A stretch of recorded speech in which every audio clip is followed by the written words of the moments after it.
Graduated from homeschool in 2010. Now I'm a GED graduate. I want to congratulate each and every one of you guys here today who have joined me in this accomplishment. It really is fantastic to see our hard work and study that we've put in over the last year, and really throughout our entire lives, culminate here today. You know, at a high school or college graduation, you always hear these questions asked you. So, now that you're done with school, do you have any big plans? Or maybe you'll hear this one. This one's my favorite.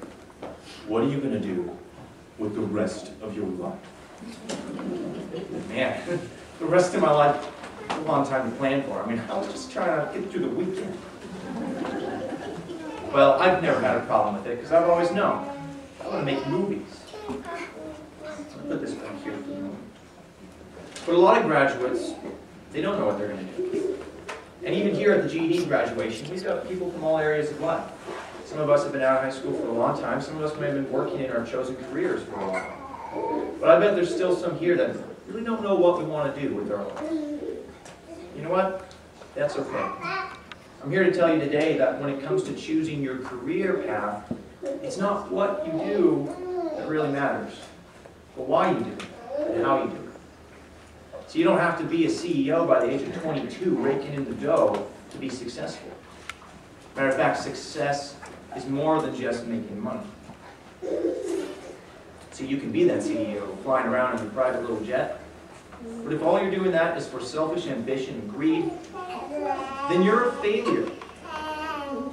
Or maybe you're not rich. Maybe you're just working part-time at McDonald's, but you're only there because you're too lazy to achieve something higher. Figure the government will take care of you. Well, epic fail. See, there's a Bible passage, very famous. A lot of you probably know it. If not, you should learn it. It's 1 Corinthians 13. It says, though I speak with a ton of men and angels, but have not love, I'm a sounding brass and a clanging cymbal. And though I have the gift of prophecy, and understand all mystery and all knowledge, and I have all faith so that I can remove mountains, but I have not love, then I am nothing. So let's translate that into modern day lingo for some of you. If I'm really successful, really talented, I make lots of money, but I don't love those around me, then I'm not really successful. It's just a facade, it just looks that way. You see, money has its limits. You can pay an army to fight for you. But if you get outbid, you can watch your back. But if you inspire an army with love and respect, and there's no price high enough that can turn them from you.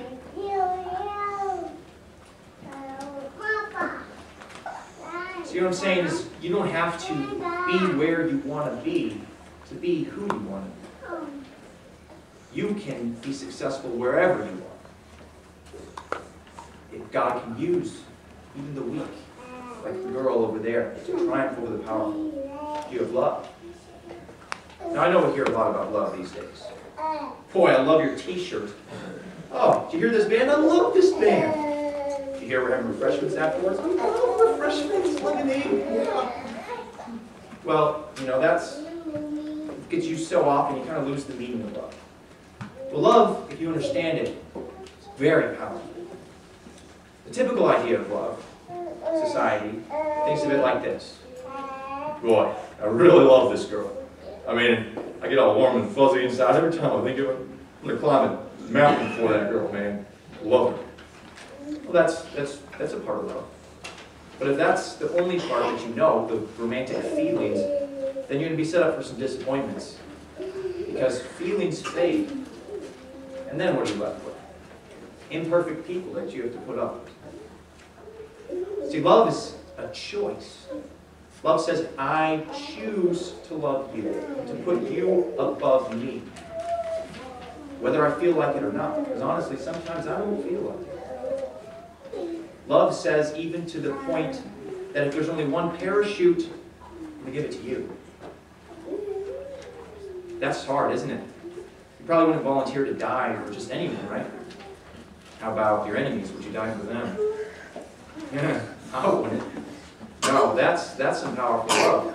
Love that doesn't come from this selfish heart here, no. It comes from someone greater. I'm going to read this to you. This is 1 John 4:8 says, He who does not love does not know God, for God is love. God is love. He's the source of love because He created us in His image to love. And He's the greatest example of love also because He did die for His enemies. More specifically, He died for us while we were His enemies.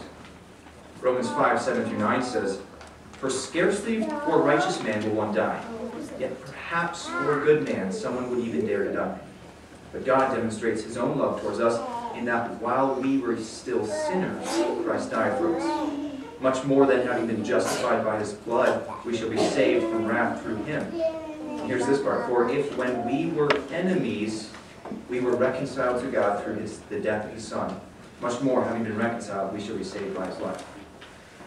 See, that's the greatest kind of love that Jesus had. And that's what made Jesus the most successful man that ever lived. And I'm sure being God had a little to do with that. But that love is what we have. We have that opportunity wherever we go. Whatever job we end up with, if it's our dream job, or if it's just the one that we're stuck with until we can find a better one, we have that power to be successful. Just know your motivations. Loving God and loving fellow man. When you guys leave here today, whether it's to go back to your old job or to get a new job that you're going to hate, or get a new job that you're going to love, you know, you can't dictate your circumstances.